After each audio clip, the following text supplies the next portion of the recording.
ওমানে বাংলাদেশিদের জন্য কড়া হুঁশিয়ারি দিয়েছেন ওমানের পুলিশ আরওপি।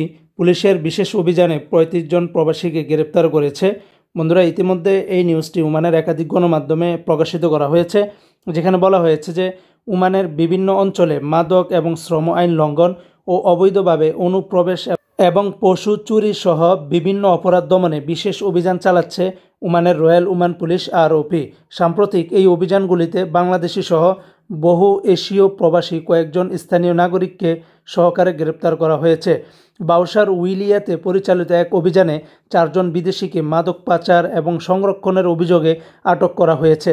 তাদের কাছ থেকে হেরোইনের মতো মাদক এবং মারিজুয়ানা এবং ক্রিস্টাল মেথ এবং বিভিন্ন মানসিক প্রভাবক ট্যাবলেট উদ্ধার করার কথা জানিয়েছেন মাদক বিরোধী বিভাগ।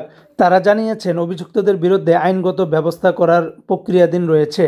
এছাড়াও মাস্কেট গভর্নরের বাউসারে শ্রম আইন এবং বৈধ বসবাসের নিয়ম ভঙ্গের অভিযোগে 22 জন এশীয় নারীকে গ্রেপ্তার করেছে তদন্ত ও অপরাধ দমন বিভাগ। বিশেষ এই অভিযান পরিচালিত হওয়ার কারণে নিশ্চিত হওয়া গেছে যে আটক নারীরা নিবন্ধিত পেশার বাইরে অন্যান্য কাজে যুক্ত ছিলেন।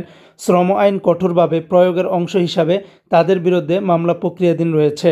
উত্তর আলবাতেনা সহ সিনাস উইলিয়াতে সমুদ্রপথে অবৈধ অনুপ্রবেশের সময় আরও 7 জন এশীয় নাগরিককে আটক করেছে পুলিশ।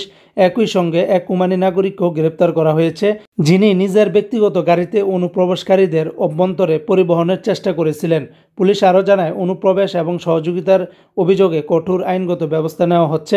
সোহার উইলিয়াতে বিভিন্ন খামার থেকে 30টিরও বেশি গবাদি পশু চুরির ঘটনায় 2 জন প্রবাসীকে গ্রেপ্তার করেছে ওমানের পুলিশ। তদন্তে তাদের বিরুদ্ধে সরাসরি সম্পৃক্ততার প্রমাণ পাওয়া গেছে। পুলিশ আরও জানিয়েছে, দেশের নিরাপত্তা ও শ্রমবাজারের স্থিতিশীলতা এবং অপরাধ নিয়ন্ত্রণে শূন্য সহনশীলতার নীতি অব্যাহত থাকবে এবং প্রয়োজন হলে আরও কঠোর অভিযান পরিচালনা করা হবে।